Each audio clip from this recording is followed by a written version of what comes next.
Hello, everyone. We are going to get started in about 1 minute.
All right.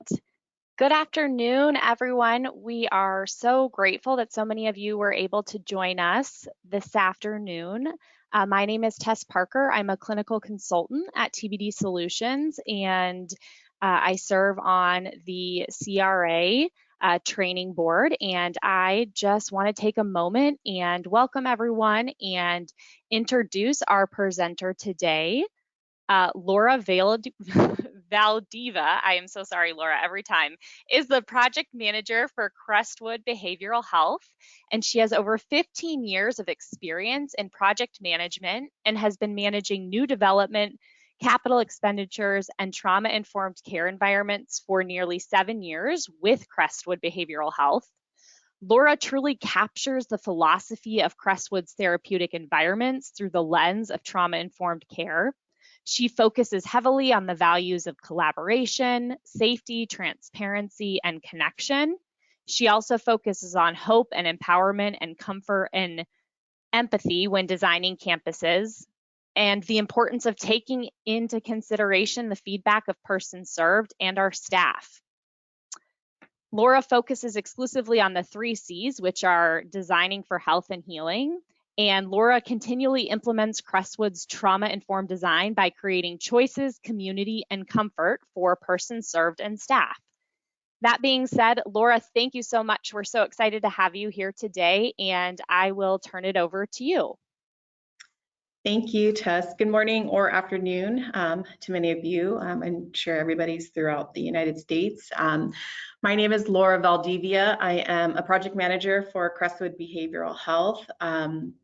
I started out with Crestwood right under 7 years ago, supporting operations and our executive vice president of operations. So with that role, I really got to really be under operations and really understand what it takes to kind of put space together and design space together for the people that we serve.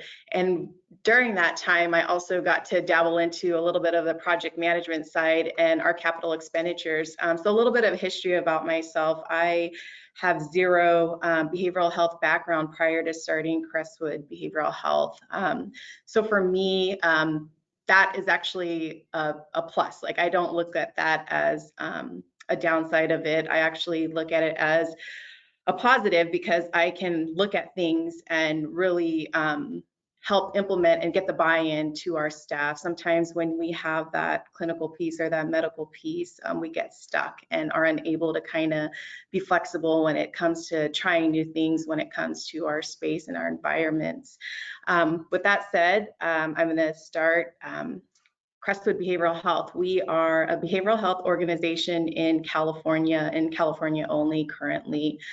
We have over 26 locations with 36 programs within those locations, from community housing to inpatient treatment, residential treatment, crisis residential treatment, crisis stabilization units. We have skilled nursing facilities with special treatment programs and skilled nursing facilities neurobehavioral programs. So we are definitely a well-versed company there. Our mission at Crestwood is to create a partnership with clients, employees, families, counties, and communities in caring for individuals of all ages affected by mental health issues. Together, we invest our energy to enhance the quality of life, social integration, community support, and empowerment of mental health clients. Crestwood promotes wellness and recovery by providing quality and cost-effective programs in a socially responsible manner and works with families and communities to reduce the stigma associated with mental illness. Our values: family, compassion, commitment, enthusiasm, flexibility, collaboration, and character. It really does truly drive the work that we do every day. Our staff members embody these values and they serve as a foundation of the programs and services we provide. So the reason why I share this about Crestwood, I want to share when I first started Crestwood, again, going back to no behavioral health background, never stepping foot into a mental health rehabilitation center or psychiatric health facility. And I remember the first time visiting one of our programs when I started and just going, wow, this is nothing like I imagined it would be. Kind of what you would see in movies or what you would think that a mental health facility should look like. It was completely opposite of that. It was really home-like.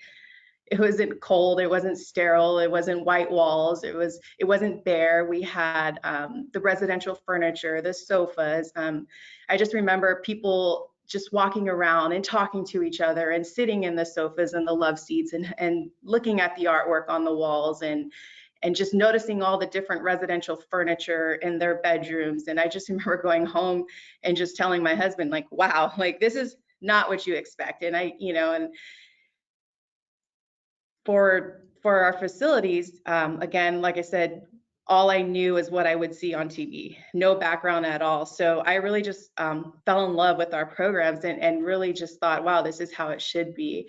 But unfortunately, we all know that that's not the case, that environments throughout the world are not home-like in every situation, and they are cold and sterile and they are institutional looking. So for me, working for Crestwood, that was just something that I really learned to love. And again, under the direction of our vice president and our director of development at the time, really soaked in everything that we looked for when we walked a building, when it comes to space and environment and the things that really play a role in the healing process for the people that we serve. So again, that was really the only thing that I could tie back to, and that's all I knew. So moving forward, when we were designing space and development for our new programs, that was really something that I really held on to, and as kind of our foundation of our model of what we're doing in our programs. And again, just working for a company like Crestwood, who is really committed to our values and having the flexibility, again, this is important, and just really feel fortunate that we are able to look at those things when it comes to environment and using it as a therapeutic tool. When I first started, again, we really focused on the home-like environment. We were really thriving, and we were really proud of creating spaces that were more home-like and less institutional and less medical model. We were incorporating residential furniture and eliminating, bolting down furniture or plastic furniture, and really incorporating artwork and warmer colors, and really even down to the flooring of introducing, the wood looking floors to really make it more of a calming, serene environment. But with that said, we all know that the trauma-informed design was the key piece that we were missing when we were doing that. I know, for example, when I first started, we were trying to create home-like environments. So we were really eliminating anything like down to signage. We wanted it to look more home-like, so we were taking out signage. And I know I'm jumping ahead, but I'll get to that. But we really are looking at it through a lens of the trauma-informed approach to trauma-informed care, and how we can create our spaces that really promote recovery and the healing process for the people that we serve. So what is trauma-informed design? It points directly to creating healing spaces Trauma-informed design speaks to the intersection of the body, the brain, and the environment. So we can create spaces that lead to healing, dignity, joy, and empowerment. It combines what we know about trauma, trauma-informed care, and good design. Again, when I started Crestwood, we were opening, it felt like an average of 2 to 3 buildings a year. And with every new development, we learned something new when it came to space and planning. What we thought we knew we were doing well, we quickly found out that we could do better. So every program that we were opening throughout the last couple of years, we always took the lessons learned and made them better. We also went back and looked at the space and to see if things were being used the way they were supposed to be used. And if they weren't, why weren't they being used that way?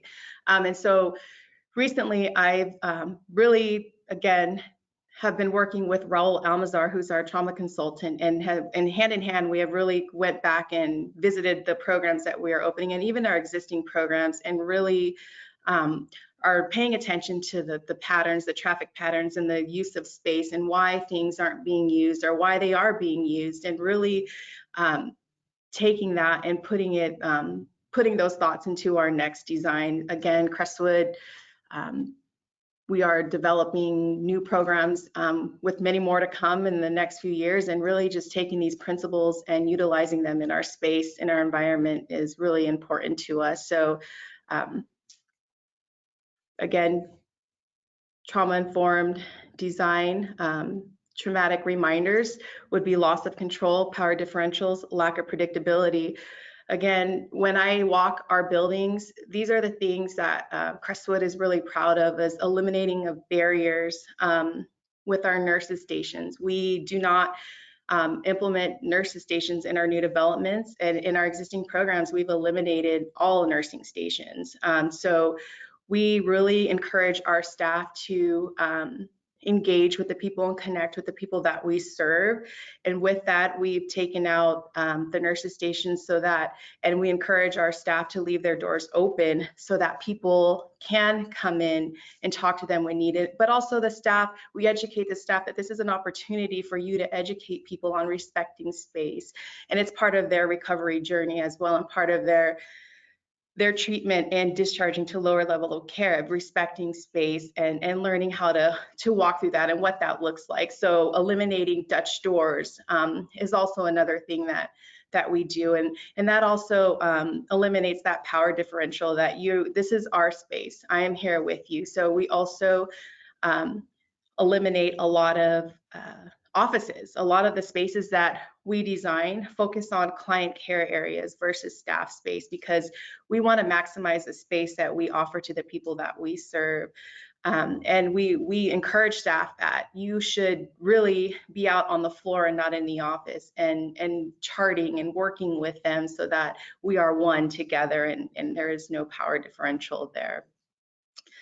Lack of predictability. This is another one that I talk about a lot, and it goes back to our home-like environments. And this is what I love about mental health, is that we're constantly changing and we're constantly evolving. And what we wouldn't do 20 years ago, we're trying again today. And sometimes we're finding that it's working. And I like to share this story a lot. In our newer developments that we've recently opened, we are incorporating the use of spa tubs, spa rooms, and really encouraging the people that we serve and staff to educate them on how we can do this and how it's part of a therapeutic tool for people. You know, back in the days, we have eliminated tub rooms. Even in our own programs, we have old bathrooms and showers where there's boxes covering that was once a tub, and now we're figuring out how can we utilize this in our program. How can we create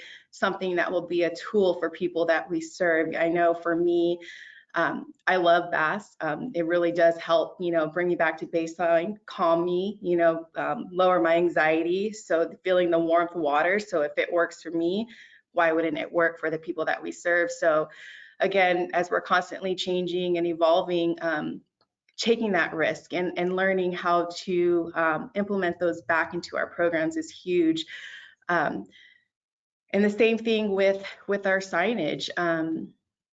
We're learning that, you know, when I started, we were, again, the home-like environment. We didn't want locks anywhere. We didn't want any of the signs anywhere. But then looking at it through a trauma-informed lens, we were really noticing that, okay, is this really helping someone? I remember going to an Airbnb one time and going to the parking garage. I remember getting off the elevator and just stood in front of multiple doors without any signage and just remembering, oh my goodness, if I open this door, what's going to be behind there, you know, and kind of feeling my anxiety and just not really wanting to pick the wrong door. And so it really dawned on me that, wow, what are we doing to the people that we serve by eliminating that signage? What are we doing when we're creating that lack of predictability of what is behind that door? So recently, because of, you know, the trauma-informed piece and looking at it through the trauma-informed lens, we really are bringing back signage and doing it with the home-like environment in mind, and not just doing signage, but really being mindful and intentional of how we're doing it so that people know where they're going and what's behind that door. So these are the traumatic reminders that we really look at when we're walking through space.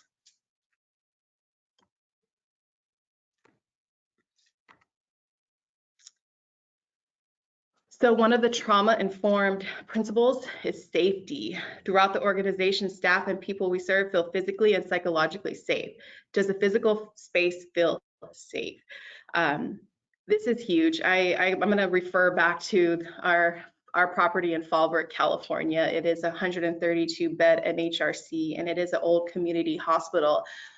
When Crestwood does new development, we normally do not do ground up construction. We normally retrofit into existing space. So we really do have to look at space, and there are, you know, key rooms that we must, you know, that we really try to put in. But with Fallbrook, you know, and also trying to stay within budget. So there's not a lot of major construction that we do. So we just try to really retrofit into the existing space to stay within budget. So with Fallbrook, it is a 132-bed MHRC, large space, and really choppy. With that said, it's really hard to get around. And a lot of the rooms are interior rooms, and it just seems like a maze. So looking at that, and again, going back to how we really go back and we're looking at traffic patterns, and we're looking at the space and the environment and what's working and what's not. We really are looking at safety and do people feel safe? So with that, we've created the idea that we needed to, excuse me, utilize our access control doors and create smaller neighborhoods, physical space, not necessarily multiple programs, but just physical space so that people feel like they are safe, whether it's staff, whether it's the people that we serve, just really looking at it through safety.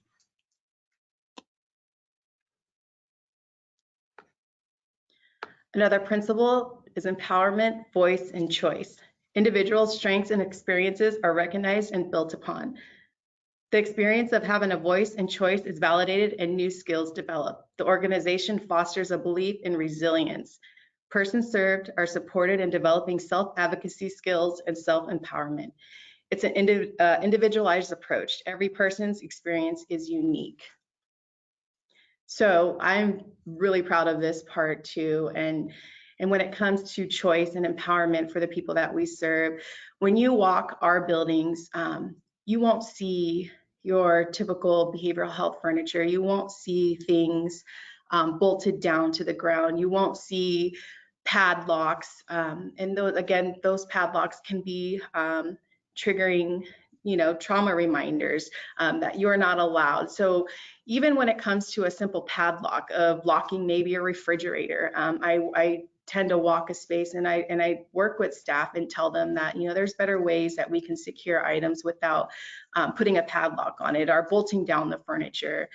We really believe that empowering the people that we serve by giving them the choice of how they want their room set up, or where they want to sit, or what room they want to utilize.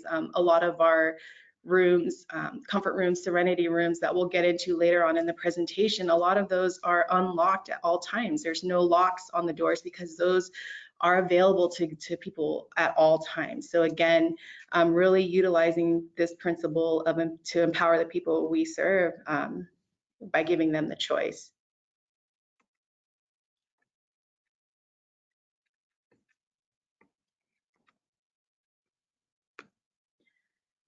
What is the core environment? Why the environment matters, how environments can harm, how environments can heal, the outcomes, how it works, incorporation into design, and trauma-informed design, the background research and framework.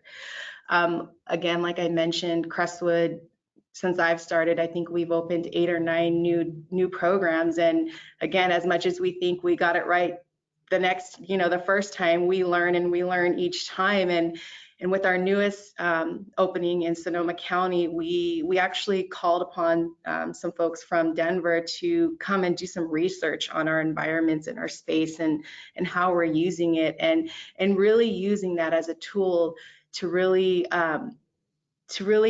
just as a reminder why these things are important when it comes to maybe a location of a staff office or the backyard, or why these things matter to staff and the people that we serve.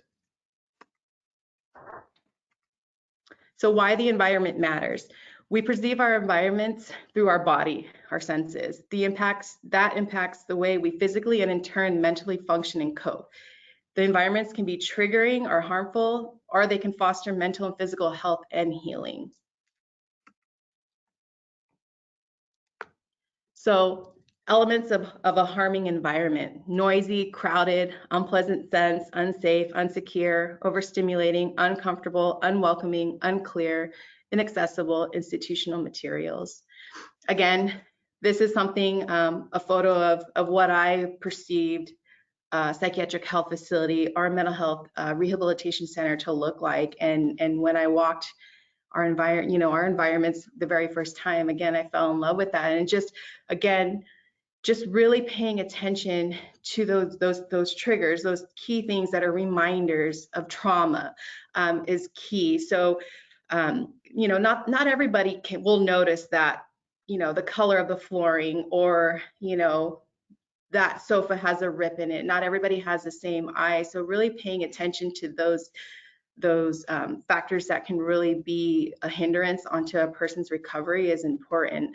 Institutional materials is huge. I know recently in California, DHCS has mandated the elimination of use of plastic bags in client areas where they're unsupervised. And I did not know how much of a headache that was going to be, but I remember a lot of vendors reaching out and sharing, institutional looking garbage bins with locks on them, or even bins that are being used in the jails or in other institutional state hospitals. And I just remember telling them, hey, like, thank you, but this is not something that we want. Aesthetics is important to us, and we don't want anything to be a reminder that they are in a secured setting and they do not have control. So as small details as a garbage can may seem, we want to really eliminate the use of institutional materials in our buildings.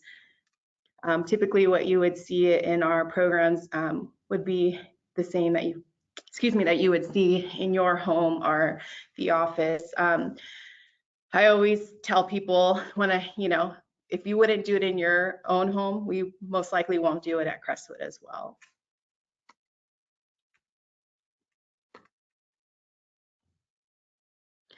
Studies show that harmful housing leads to maladaptive behaviors, reduced quality of life, decreased social functioning, increased stress and depressive symptoms, difficulty connecting socially, feelings of insecurity and threat, negative self-identification. So again, I'm referring back to our Fallbrook community with the physical space and the environment. We recently, again, narrowed it down into 3 different neighborhoods. And with that, we had to separate the people that were currently already living there. And so going back and visiting and checking in on the staff and the person served to see how things were going, we found that there were people who were experiencing decreased social functioning and difficulty connecting socially because of the physical space. There was a staff member who told us about a lady who wasn't eating as much because she was used to taking her meal and eating it outside in the atrium, where the atrium was no longer in her neighborhood. So just really working with staff, that really understanding that the physical space is what we are trying to make people feel that they are more secure and safe in, but not necessarily program. They are licensed as one program, so just really working with them and having the understanding that, you know, that other neighborhood is not off limits to her, and just really working with them. And again, I think why I share that I do not have a lot of behavioral health background, it's easier for me to walk people through those processes and really just see things that, hey, why can't you do those things? Why, you know, I'm really focused on why we can do those things, and just really finding ways and just being flexible. Again, one of our values of flexibility, I feel like we utilize a lot. So elements of a healing environment would be comfort, choice, flexibility, nature, perceived as safe, predictability. It's beautiful, the sensory attachment to place. And these are all things that when I first walked into our Crestwood building that I really did notice, down to our throw blankets, our throw pillows, weighted blankets, and just really having that residential furniture. Again, I brag about Crestwood all the time that we really are committed and stand behind using space in our environment as a tool. Sure, we use residential furniture and we know that, you know, it might not last as long and the warranty is not probably there since it is residential furniture, but we really do stand behind the fact that we want it to be as comfortable and as inviting and as serene as possible for the people that we serve, and really standing behind our trauma-informed therapeutic environments. So again, I get vendors reaching out to me all the time for, you know, behavioral health furniture, and I'm just not interested because that is not our model. That is not the choice. That is not what we want to go back to. We believe that, you know, we really believe in our model, and we stand behind it, and just working for a company that believes in it and is willing to put the resources into doing that. So we know that if we only get a couple years out of a sofa or bed, that's okay, because it is a crucial part of the healing process for the people that we serve. So access to nature, and, you know, I have lots of stories for this, but residents with views of nature have less mental fatigue, reduction in domestic violence and aggression, better performance on measures of intentional functioning, lower drug and crime rates, improved management of life issues and increased ability to cope, increased trust of neighbors and feeling of community, and children have better concentration and self-regulation. I feel like San Francisco is one of our communities that we opened in 2017, maybe 18, but they really are on the 5th floor of St. Mary's in San Francisco, and every single room is a single bedroom, and they all have views, whether it's of the Golden Gate Bridge or of the park. Every room has a view of the outside. And for us, that program has really been successful, meaning the outcomes, the discharge to lower level of care, just all around, and really just looking at that and going, you know, is of course the program, but is it the physical space as well? And then you go to Fallbrook, where all of the rooms are interior rooms and not a lot are exterior rooms with access to windows and natural light. And again, some people may think, wow, okay, no windows, less risk for AWOLs, but for us, you know, no, space is a tool. We really want people to have access to nature and really have those windows. We're actually in the design phase of opening another program here in California, and we're using that model of San Francisco of putting all of the person served bedrooms on the exterior of the building, so everybody has a window, and all of the support in the rooms living rooms and comfort rooms would all be in the interior, so that we maximize the space for the people that we serve to be able to have access to nature and that natural lighting. So working with Raul, again, he's really taken me under his wing and to really help, with his expertise in the trauma side of things, and really working with me on my expertise in the design and the physical space side of it, and really coming together and working on the 3 C's of comfort, community, and choice. I know Raul comes in and he has a lot of advice for us, but we really work together, and even when it comes down to furniture placement, is it comfortable? Are we promoting community? Are we lining furniture in a way that it's linear and you're not engaging with other people? Are you giving people the choice of where they want to sit? And again, we have plenty of stories of that as well, of furniture placement, of giving people choices. And I know in Fallbrook, again, we had so much space there, we actually implemented a movie theater room. And with that, we thought it was a cool idea to kind of set it up as kind of movie theater style, where, kind of angled. But then you have the traumatic reminders of people feeling unsafe.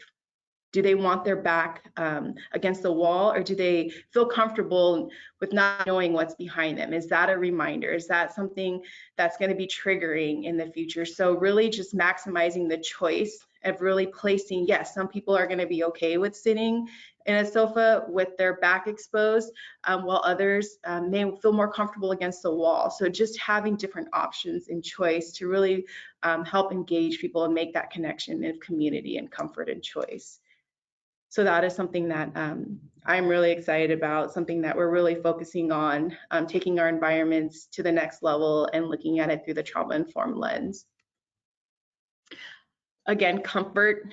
Is it comfortable when it comes to the artwork, the colors, the furniture? Is it promoting community, engagement? I know with this one, the interaction with people. I know where we're placing our living rooms and where we're placing our serenity rooms and where we're placing our comfort rooms are big. We really want to look at where people are gravitating towards. I know our staff offices, leadership areas, those are places that people feel the most safe.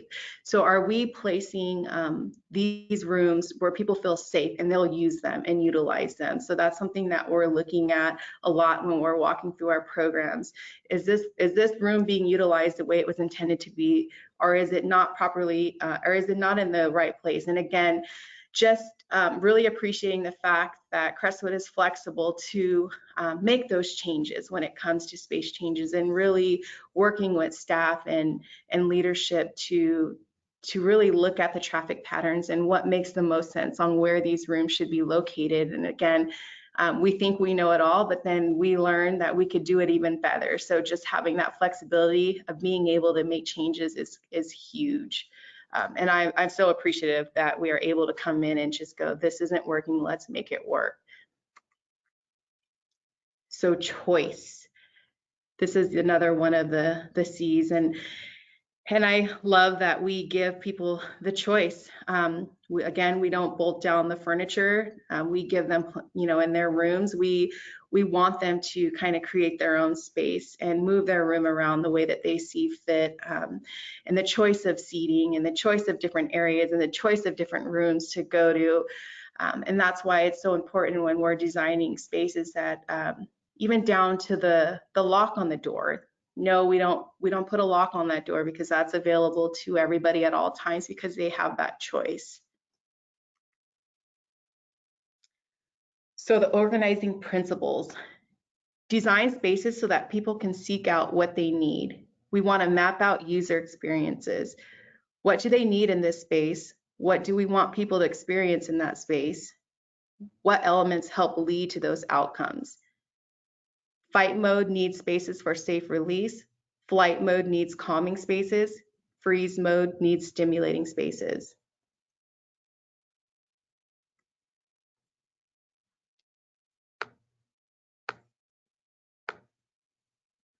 So our sensory inputs, really utilizing our pet therapies, our natural materials, the rocking, the textured surfaces, the daylight, the gentle transition, the smells, the lighting, the sounds.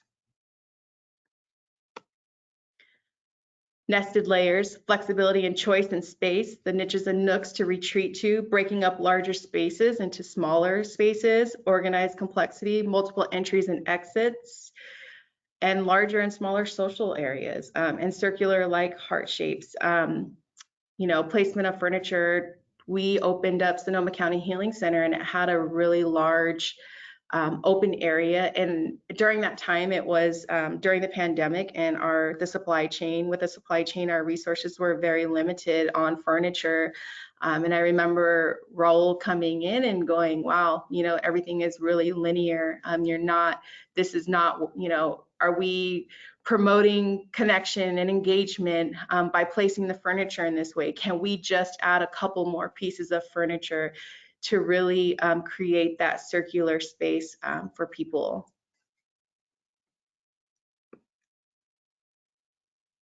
So the identity anchors, welcoming entryways, places for personalization, multiple gathering spaces, indoor and out, and ritual spaces, cultural attachment to place. So this is huge. I feel like when it comes to space, I know we want everything to be neat and clean, but really just allowing people to personalize their space when it comes to their rooms, or even displaying artwork. I know that we want to do it in an intentional way, and kind of create spaces on the walls for client artwork and whatnot, but really just having identity anchors to support the people that we serve.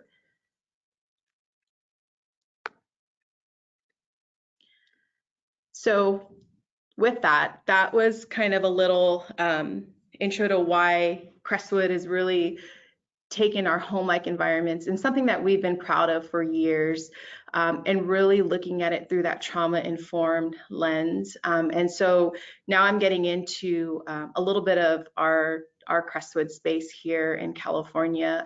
On this front page here, you would see our Serenity Garden in San Diego, and then a comfort room with the rocker recliners and the throw blankets here at our Kingsburg campus.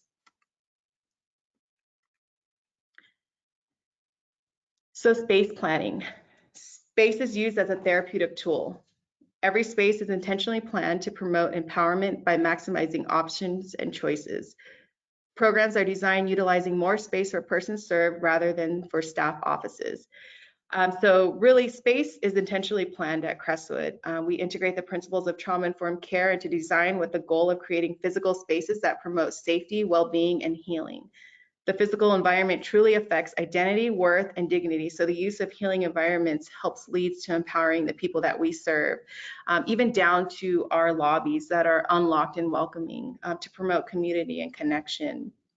Again, when we create space, when we're looking at new development or even our existing programs, we really want to maximize the space for the people that we serve. And again, we promote shared workstations and encourage connection with the people that we serve. So a lot of times when we open new programs, I start to get a lot of requests for more desk or more office space, because people, are not understanding that, hey, like, when we created this program, the intention was for people to really be on the floor and really be in the space with the people that we serve. So just really working through that and using our living rooms and using our dining rooms as tools to help people on their recovery journey. So it really is taking a lot of staff education to really move into that direction and continue that on the support of that. And really then after we educate our staff, they can educate the people that we serve.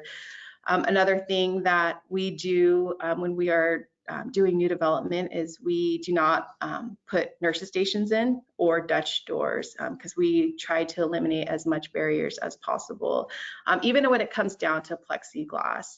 I remember touring a building recently for an RFP, and it was a psychiatric health facility, And I just remember walking in going, wow, okay, this is exactly what I expected it to be, you know, a psychiatric health facility. And just floor to wall, floor to ceiling plexiglass and barriers and just separation of space and really just sending the message that I feel unsafe. This is where I'm at. This is where you belong. And really just going, you know what, this is not a Crestwood model. This is not what we would need to do. And really advocating for the small changes that we would need to make in an existing program if we were to take it over to get the outcomes that we want to have and what we see when it comes to our environments and using it as a tool. So for me, I know that sometimes there's not a huge budget when it comes to startup or when it comes to stuff like that, but really advocating for the environment and for FF&E that will really make a difference, and using our space as a tool is really big for us. So in Crestwood, our rooms include welcome rooms, comfort rooms, serenity rooms, seating conversation areas, and those are, we'll get into that as well, but those are the areas that previously were nurses' stations. Our spa and our tubs, the serenity gardens, our tiles, our virtual fish tanks, and our weighted blankets. So our welcome room, space that is dedicated to the ritual of welcoming. It's their first impression, reflects the principles of Crestwood's first impression program. The primary assessment is done here. This is where the conversation is to really build that relationship and that connection with persons served. And that's a place where they can really either open up and let, you know, what do you want to be called? What do you want to go by? And really making that personal connection with the people that we serve. So our welcome rooms are really located close to the lobby during admission, so that it is a first impression, and it's really kind of calm and serene. The colors, the furniture, and also refreshments and snacks are available for people in the welcome room.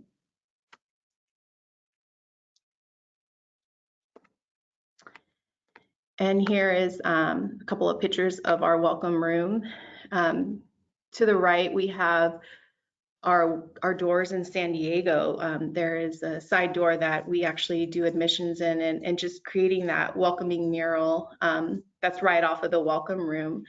And again, here you'll see the different choices, the two sofas facing each other to promote that connection engagement. And then also choices if you want to sit on the sofa, or do you want to do this at the table. Some more welcome rooms. Our San Francisco Healing Center on the right with a circular furniture placement. And then our Fallbrook Healing Center, where we, again, provide choices.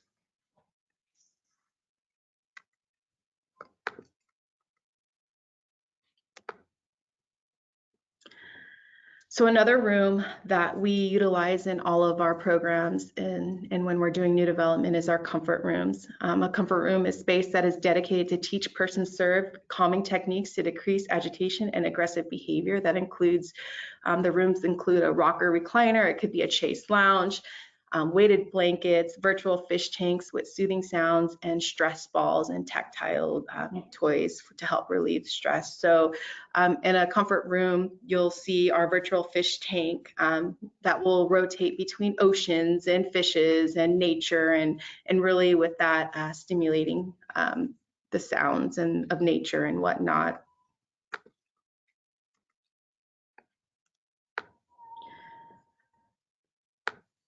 So a comfort room is a tool that is used to prevent the use of restraint and seclusion.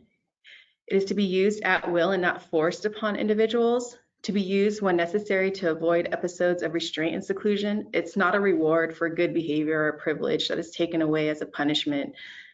It is to be used before the onset of aggressive, uncontrolled behavior. A comfort room is not an alternative to restraint and seclusion. It's not a seclusion room. It's not a timeout space, a punishment or a reward, and to be used after an individual has already lost control for his behavior, his or her behavior. And again, space, depending on how much space we have or how little space we have. The left side is our Kingsburg property in Kingsburg, California, and to the right, Sonoma County, where space was very limited. We still, this is our comfort / serenity room with the use of chase lounges. So one of the incidents we had here at Crestwood. Oops, sorry guys. So this is just one of our staff here in Fallbrook sharing his experience with the comfort room. Is someone who's suicidal, ideation, and he has attempted to hurt himself in the past and been redirected and had been sent to the hospital on numerous occasions. But this one time that we were able to get him to the comfort room, which is across from the nurse's station, because I wanted to be close to them. And the comfort room does have an aquarium sound on the television, so it has a visual, and also it has some light music that you'll hear in the speakers, which helps a lot as well. Utilizing this room has a couple of couches, and I also had a beanbag at the time, and the heavy blankets, the weighted blankets. And having those items really helped. He was able to sit on the beanbag and watch the fish tank, and we'll be able to talk about the fish tank to kind of help him redirect his thinking to start off with, taking it easy, one step at a time. And then eventually we got to the point where we were able to come with the action plan together. There's a few things I suggested, and he had some suggestions, so we rolled with that. And with that comfort room, we can close the door if the guest is okay with that, or we can leave the door open, whatever their request. So in addition to our comfort rooms is our serenity rooms. Serenity rooms are space that is dual purpose for calming and self-regulation and honoring the spiritual growth of each person. In our serenity rooms, they include rocker recliners and chase lounges as well, in addition to weighted blankets, bean bags. And with the difference between our comfort and our serenity room is that we do not have that visual stimulating fish tank. We more focus on the wireless speaker that plays the soothing sounds in these rooms.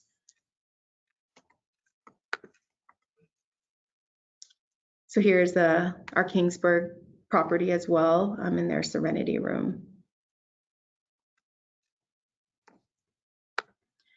So the use of our living rooms. Living rooms are a safe space that is designed for the community to congregate and visit.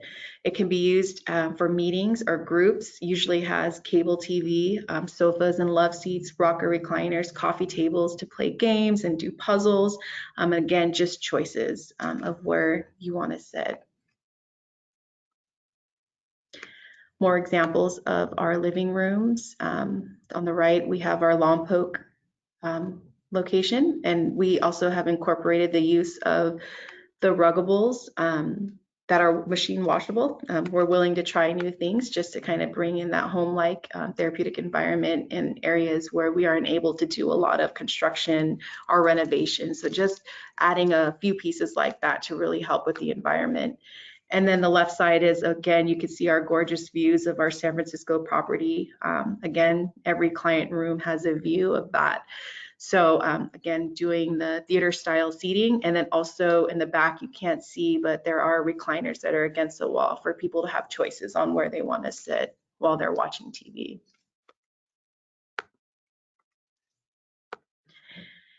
Our seating areas. These are our most popular places. Is a safe space that is designed as a quiet sitting space for persons served to sit, read, or visit. There's usually a virtual fish tank as well, our love seats, and it's intentionally placed next to staff. Again, this would be your typical nurse's station in other programs, but we've eliminated that and created sitting areas for people to really come out in. And when I walk our programs, these are really popular, and you'll see a lot of people here. Our libraries, where we can, we are incorporating libraries that will include resources like self-help books, meditation books, and just books for leisure. The space is light and open, and it's available at all times as well, and usually we'll have a phone. So usually it's a phone library. Again, here's a couple of our spa rooms in our San Diego and Fallbrook campuses, incorporating bath salts and really just incorporating that into the program as a recovery tool for the people that we serve. We even brought in a massage table so that we could bring in massage therapists for people. So we're really proud of that. Back to our another thing that we signage. I know I talked about how we're trying to bring back signage, but the use of local photography and signage is something that I am super excited about, and my favorite part is the local photography. I feel in the last couple new openings just really bring home into the community and just really feeling like you're at home has been important to us. So we've decided that we would kind of focus on local photography in every program. I know having over 26 locations, every program is unique in its landscape and its setting. So just knowing that we are one voice, one Crestwood, but yet we are unique in a sense that we, when you walk into our building, it will have that home-like therapeutic feel, but it is also personalized based on your community. So here we have Sonoma County with the hot air balloons, and then Lompoc downtown is known for their murals all over their buildings. So just kind of incorporating their downtown and their clock is something that we are so proud of and super excited to carry on to the next program and even go back into our existing programs and incorporate that with street signs. Fallbrook, again, just having staff and the community actually be able to kind of personalize their program by naming their streets so that people know where they're at or where they're going, especially when the building is so large. And that really gives here's an example in Lompoc. We actually share space with the county. So they chose to name the long hallway county road so that they know where, when they're communicating with each other, they know where they're at. Again, our group rooms, activities, we provide the TVs. And again, if you notice in this photo here, we do not use the metal encasings for our TVs. We actually have custom built wood trims and plexiglass placed around our TV because we want it to be very inviting and warm and welcoming when it comes to every little detail down to our TVs and whatnot.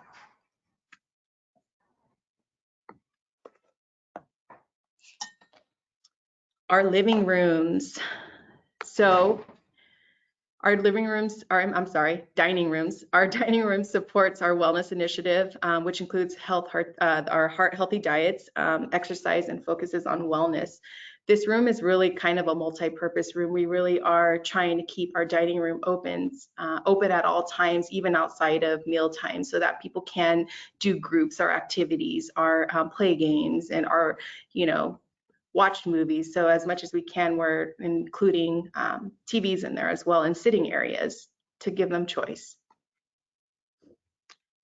And here's just a couple of pictures of our bedrooms. Again, with the windows, we find that that's important. And then again, the use of residential furniture. And again, you won't see our furniture bolted.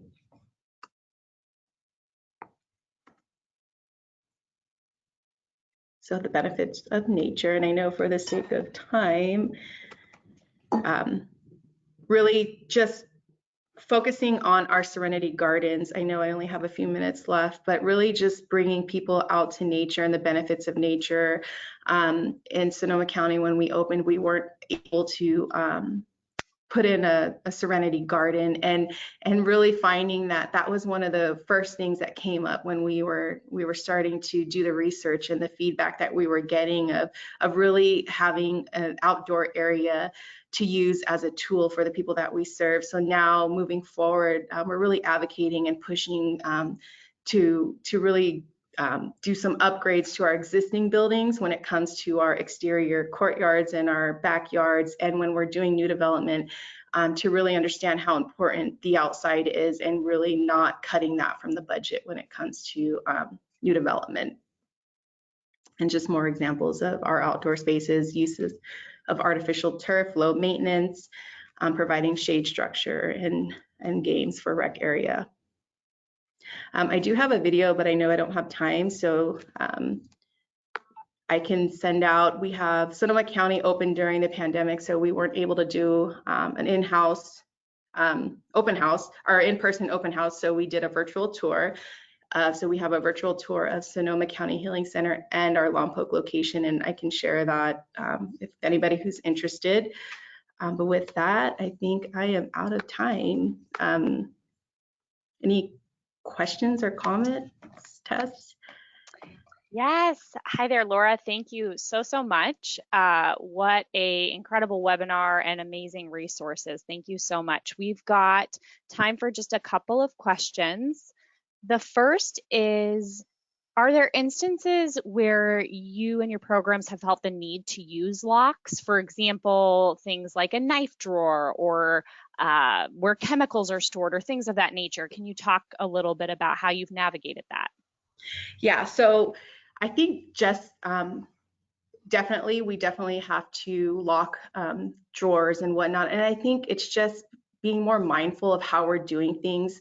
I know sometimes when I walk a building, our maintenance guys, it's easier to just padlock something than to really use kind of a different type of lock. So it's not about eliminating locks in general. It's just being more mindful of what we're using. So instead of using a hatch or a padlock, it's more of, can we install an actual lock with a key that's embedded into the furniture or whatnot. So it's just being more mindful of how we're doing it.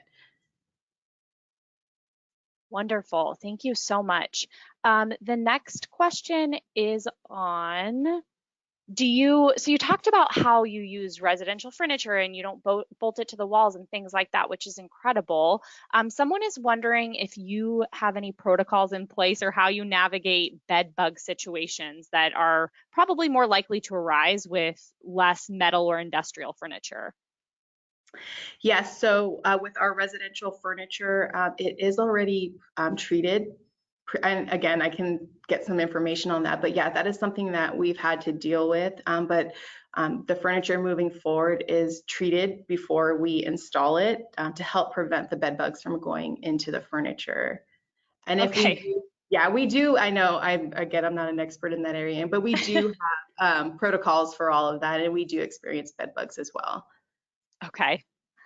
All right. And then the last question that we have time for today is, someone said, how do you create a culture where clinical and medical staff see the value in unobstructed spaces? So, for example, how do you respond to staff who might cite safety and protection as reasons to wanting a blocked nurses station or an enclosed nurses station? So that is where I feel Raul has really been key in coming in, because he is really able to communicate that, but really focusing on we do things and why, and I focus on why we can do things. I know I say this a lot. Why punish the 98% for the 2%? So it really is just walking and talking through those concerns and finding kind of a compromise and a middle ground. But even when it comes, we've actually put in some swings in our backyards, and I know that that's a huge concern and safety for clinical and medical and whatnot, but really just focusing on why it can work. So thank you so much. All right, Laura, thank you so much again for your time and for everyone who was able to join us today. We really appreciate it. And again, thank you for the incredible content. Thank you. Bye, everybody. Yes, have a good afternoon. Bye-bye.